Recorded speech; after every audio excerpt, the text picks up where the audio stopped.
Alors, en cette fin de Cyril et Méthode, nous confions tout spécialement tous nos frères baptisés de tous ces pays de l'Est de l'Europe qui ont été évangélisés par manière de rayonnement de lumière par eux.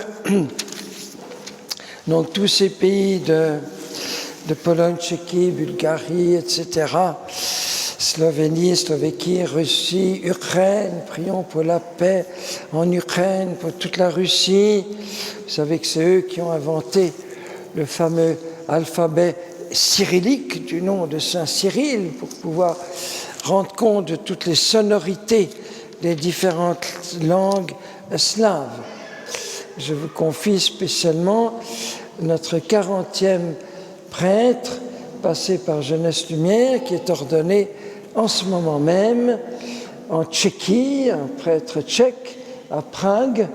J'ai été très tenté d'aller à son ordination, mais j'ai préféré rester fidèle à mon engagement à venir à Shalom, à Toulon aujourd'hui, et spécialement par amour de Ronaldo, dont nous fêtons le Noël au ciel. Et comme ça tombe bien d'avoir toute une liturgie missionnaire pour ce jeune missionnaire de feu qu'a été Ronaldo. Il faut mettre sa photo, on a apporté sa photo et avec des choses pour la mettre dessus et il a disparu. On va essayer, est-ce que Ronaldo va réapparaître, qu'on voit son beau visage de jeune Brésilien. Voilà, très bien, on va les mettre devant. Voilà. Et pour faire plaisir à Ronaldo et pour introduire quelques mots sur lui, je voudrais parler un petit peu justement de la mission. À partir de cette magnifique première lecture, tellement saisissante et qui s'applique tellement bien à Ronaldo. Le Dieu qui a dit « La lumière brillera au milieu des ténèbres » a lui-même brillé dans nos cœurs pour faire resplendir la connaissance de sa gloire, cette gloire qui rayonne sur le visage du Christ. Et Ronaldo a été vraiment un missionnaire de lumière qui a d'abord rayonné par tout ce qu'il était, par tout son être, par tout le feu apostolique qui flambait dans son jeune cœur, déjà 18-20 ans. On peut dire qu'il a évangélisé par contagion de lumière, ce qui veut dire par contagion de joie. C'est notre première stratégie. C'est comme les petits poissons en Méditerranée. J'ai vécu ça sur mon lac Kivu pendant 12 ans au Rwanda. Eh bien, la nuit, nous pêchions dans des petites pirogues avec une petite lampe à pétrole pour attirer les petits poissons par la lumière. Qui regarde vers lui resplendira. Pour être lumineux, il nous faut adorer. Adorer celui-là même qui est la lumière. Adorer ce Jésus sur le visage de qui rayonne la gloire de Dieu. Et là où la gloire de Dieu se manifeste de manière la plus lumineuse, c'est justement là où il se fait le plus pauvre, le plus humble, c'est-à-dire dans l'Eucharistie, l'adoration et l'évangélisation. Les premiers adorateurs de Jésus, les bergers de Bethléem, ont été les premiers évangélisateurs, puisque tout de suite, ils annoncent la beauté de l'enfant à leurs amis de Bethléem, de son village natal. Et il est dit que tous les gens sont émerveillés par ce que disent les bergers. Nous attirons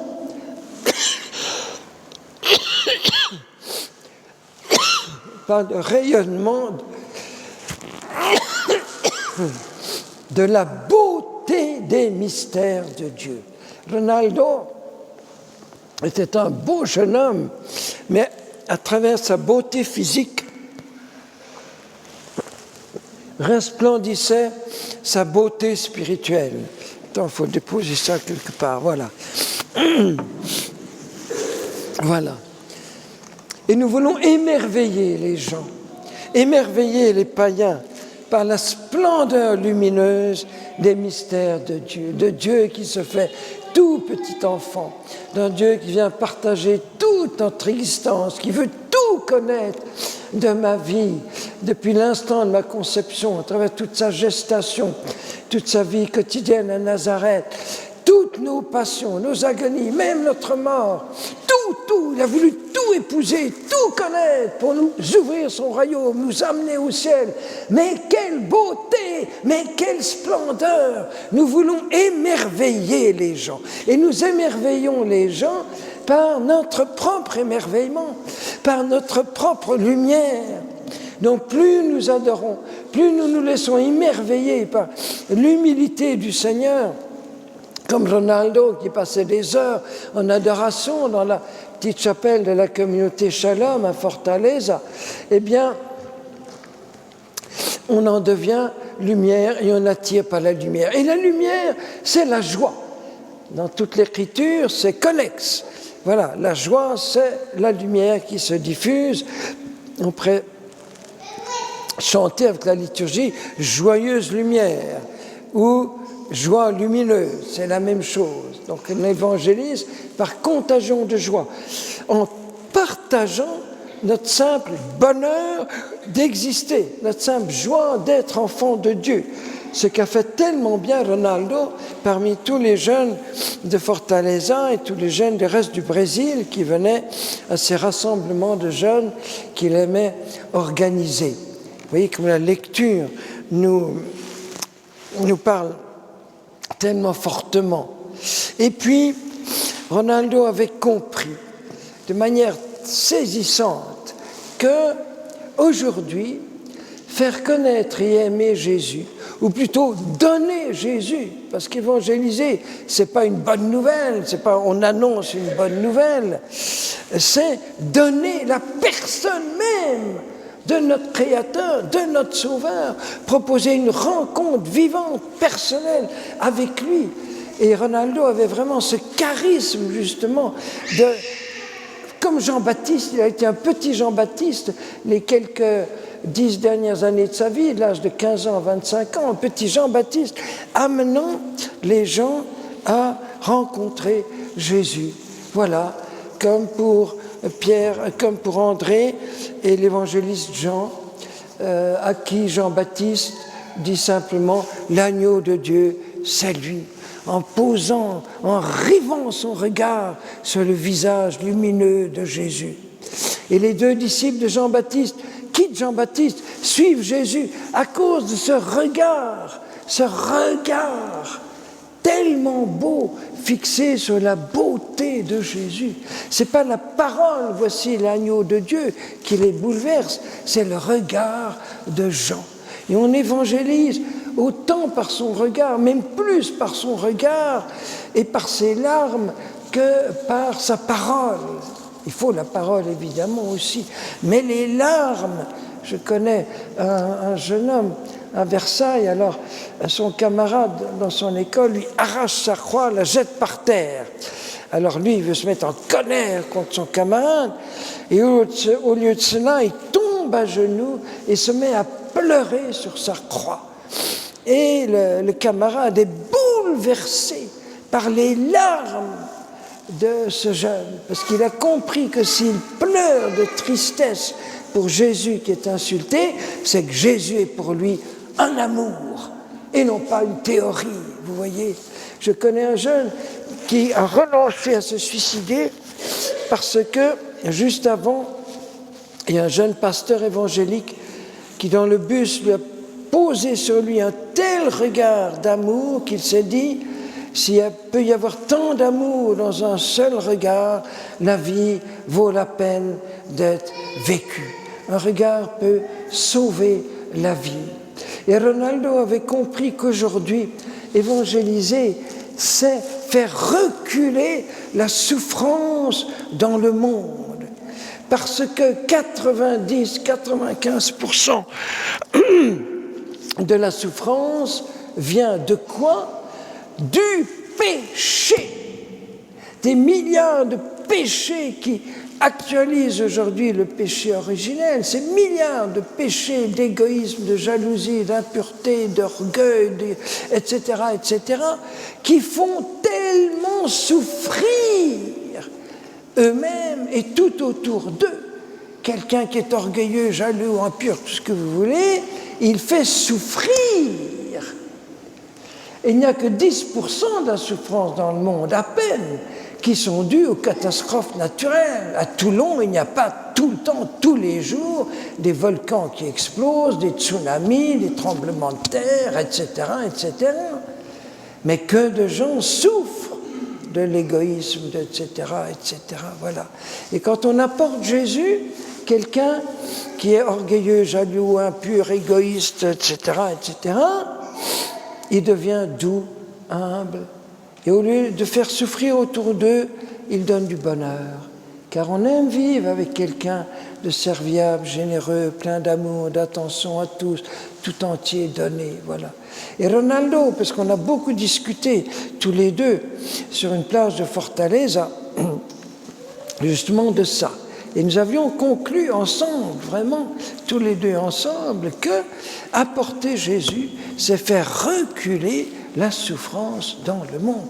C'est apporter le bonheur. Le bonheur, c'est le premier chant de Jésus en 8 strophes et un refrain. Bonheur, bonheur, bonheur, bonheur, bonheur. Nous apportons le bonheur. Ronaldo a été un transmetteur du bonheur du ciel sur la terre, du bonheur de Dieu, car déjà sur terre, il y a des rayons du bonheur de Dieu et qui filtrent dans notre terre. Vous voyez? Voilà. Et Ronaldo a réalisé, concrétisé la grande obsession de Saint Jean-Paul II, qui a lancé toute l'Église sur les pistes de la nouvelle évangélisation, c'est-à-dire l'évangélisation des jeunes par les jeunes. C'était la grande intuition de Jean-Paul II qui n'a pas cessé de répéter tout le temps, parce que dans le monde, il y a comme 2 continents, enfin il y a 5 continents géographiques, mais il y a 2 continents intercontinentaux. Le continent de l'Église, qu'on trouve dans tous les pays du monde, même une petite minorité, et le continent de la jeunesse. Et c'est comme 2 continents, ou 2 planètes, si vous voulez, qui s'écartent très très rapidement, l'Église et la jeunesse. Or, un jeune qui a rencontré Jésus, il a un pied dans l'Église, sur la planète Église, et un pied sur la planète jeune, puisqu'il est encore jeune. Il n'a pas à s'inculturer.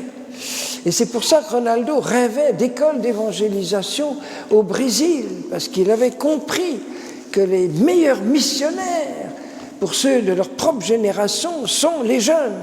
C'était l'intuition de Jeunesse Lumière. C'est pour ça qu'il s'intéressait tellement à notre petite école, au point qu'il a fait reproduire la fresque de notre chapelle à Jeunesse Lumière en France, dans une chapelle à Fortaleza. Vous voyez? Alors j'ai eu le grand bonheur de connaître Ronaldo par El Monial durant une session avec 6000 jeunes organisée par l'Emmanuel, etc.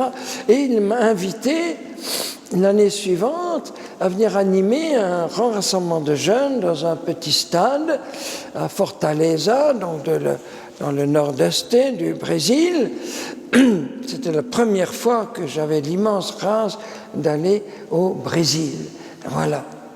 Et il avait eu cette grande délicatesse qu'il ne voulait pas que je reparte, que je reprenne l'avion le lendemain du rassemblement, sans avoir eu toute une journée, tous les 2, seuls, ensemble, sur une plage.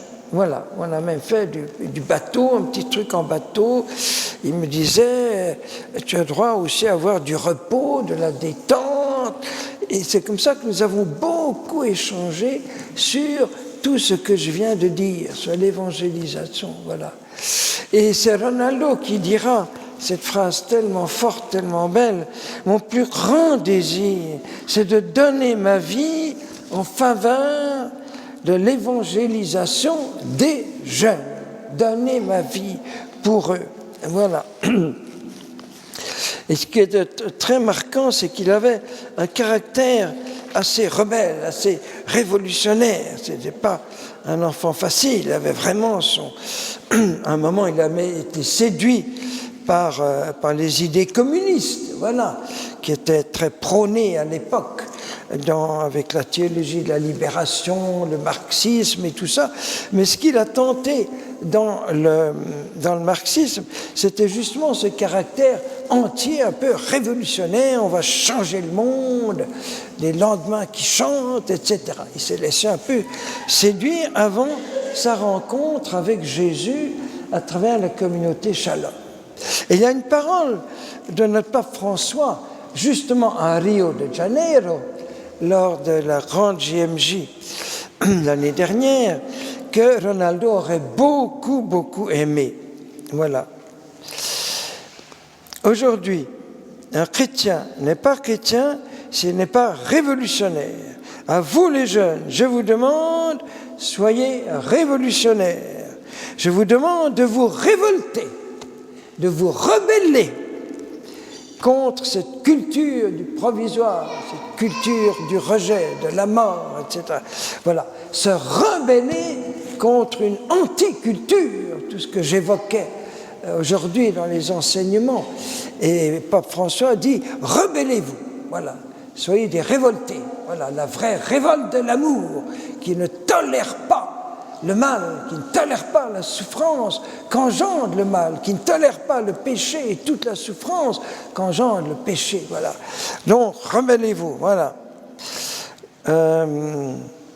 On dit que vous n'êtes pas en mesure d'assumer vos responsabilités, que vous n'êtes pas capable d'aller à contre-courant. Ce n'est pas vrai. Ayez le courage d'aller à contre-courant. Ayez le courage d'être heureux. Jeunes, en vous, j'ai toute confiance. Soyez courageux. N'ayez pas peur quand on veut nous voler l'espérance, quand on nous propose des valeurs avariées, comme une nourriture qui est empoisonnée et qui nous font mal. En avant, soyez courageux, soyez fiers de le faire, soyez fiers d'être heureux. Voilà. Soyez heureux et fiers de votre bonheur. Et ça, c'est tout Ronaldo. Je pense que c'est lui qui a inspiré ces paroles à Pape François devant ces 2 millions de jeunes de 150 pays différents massés sur la plage de Copacabana à Rio de Janeiro. Voilà. Encore dire à propos de Ronaldo, non seulement son enracinement dans l'adoration, mais aussi dans la communauté Shalem, la vie de communauté. Ça a été une force pour lui, ça a été son terrain d'éclosion de tous ses charismes. Et entre autres, il était très marqué par l'obéissance en communauté. Il y a des paroles très fortes de lui. Un jour, on lui demande « Qu'est-ce qui t'attire le plus dans la communauté de vie ?» Réponse « L'obéissance. » Quoi ? L'obéissance. Oui. Et il explique. Parce qu'en obéissant, je suis libre. Totalement libre. Obéissance et liberté, tu sais, c'est la même chose. Car lorsqu'on obéit à son formateur, on obéit au Seigneur. Et obéir au Seigneur nous rend totalement libres, libres pour aimer. Ah ça peut être retenu comme un testament extraordinaire de Ronaldo. Libre pour pouvoir aimer, pour pouvoir se donner par amour, se donner totalement. Voilà, j'obéis au Seigneur, le Seigneur passant à travers mes frères et sœurs, passant ceux que le Seigneur a mis dans ma communauté pour le représenter. Voilà. Il faut aussi dire que il avait, comme chacun de nous, la peur du renoncement et il faisait beaucoup de petits actes pour se dominer, entre autres dans le renoncement. Par exemple, il avait horreur de la soupe. Et puis un jour, il y avait de la soupe là, qui était à table. Et alors lui, il s'en va dans la cuisine Et puis il se met à boire tout ce qui reste de la casserole, dans la casserole de la soupe, parce que justement il en avait vraiment horreur. Et donc il faisait un peu une grimace en prenant la soupe, et il ne voulait pas que les autres voient sa grimace. Il va prendre toute la soupe pour se mortifier, vous voyez. Ça aussi, ça fait partie de la vie de l'évangélisateur. Voilà. Et puis il a toujours voulu être disponible aux jeunes. Je me souviens une fois, il était à son bureau, il devait travailler, je ne sais plus quoi, puis un jeune qui vient en disant « Oh, je te dérange, je reviendrai une autre fois ». Alors tout de suite, il met tous ses papiers de côté en disant « Mais non, je suis tout entier à toi pour t'écouter ». Voilà, cette disponibilité, parce qu'il avait le don d'attirer la confiance des jeunes qui se confiaient beaucoup à lui, surtout la nuit, le soir, on venait le voir, voilà. Et une autre parole de lui que j'aime beaucoup, « Je ne me sens réellement heureux que quand je suis réellement fatigué, consumé pour le travail de Dieu. » Souvent on disait, mais tu es épuisé, Ronaldo. Il disait, oui, mais heureux. Voilà. La bonne fatigue apostolique, je suis content, c'est une fatigue pour le Seigneur, donc je suis heureux. Voilà. Toujours ce rayonnement du bonheur. Voilà, c'est le missionnaire du bonheur du Seigneur, Ronaldo. Voilà. Et que dire encore de lui? Il y a tant de choses à dire de lui. Il priait beaucoup, beaucoup, je me souviens, pour la conversion de son papa. Voilà, qui n'avait pas la foi au début et me demandait de beaucoup prier pour sa famille. Voilà. Et il est parti au Seigneur donc dans un accident de voiture, justement le 17 février, dans 3 jours, en 95, donc il avait juste 25 ans. Voilà. Et il fait partie de cette pléiade, cette multitude de jeunes saints contemporains, comme petit dessert à la fin de la messe, pour ceux qui peuvent rester quelques instants après, je passerai justement quelques visages de jeunes saints contemporains, c'est-à-dire des 10-20 dernières années. Et c'est bouleversant de voir comment le Seigneur suscite aujourd'hui tant de saints chez les jeunes et les enfants. C'est impressionnant, c'est comme autant de rayons de la gloire de Dieu et qui filtrent à travers le brouillard de notre époque où le mal se multiplie, mais aussi où la gloire de Dieu se manifeste peut-être comme jamais. Je crois que nous sommes dans une génération de sainteté comme jamais il n'y en a eu dans l'Église, parce que le XXe siècle a été la génération, le siècle qui a donné le plus de martyrs au ciel. Plus en 100 ans, en 115 ans maintenant, il faut compter, disons depuis 1916 à 2016, il y a eu plus de martyrs qu'en 1900 ans précédents. Tous ceux qui étaient à ma session des martyrs organisée par Shalom à la Castille il y a 1 an, je crois, se rappellent tout ce que j'ai dit. Eh bien, le fruit, ce sont tous ces jeunes saints dont Ronaldo est un des plus touchants, un des plus émouvants. Nous pouvons vraiment le prier. Il n'y a pas besoin qu'il soit canonisé. C'est le cardinal préfet de la Causa Sanctorum, comme on dit, de la congrégation à Rome chargée des saints, qui m'a écrit comme préface d'un de mes livres, il n'est pas besoin que ces jeunes soient béatifiés, quoique certains le seront, pour pouvoir les aimer, les prier, les invoquer, les célébrer et s'inspirer de leur exemple. Alors faisons cela pour Ronaldo, aimons-le, invoquons-le, prions-le et suivons ces exemples, surtout d'un beau, courageux, joyeux témoin de la lumière, ami de l'époux, prophète de la joie de Dieu.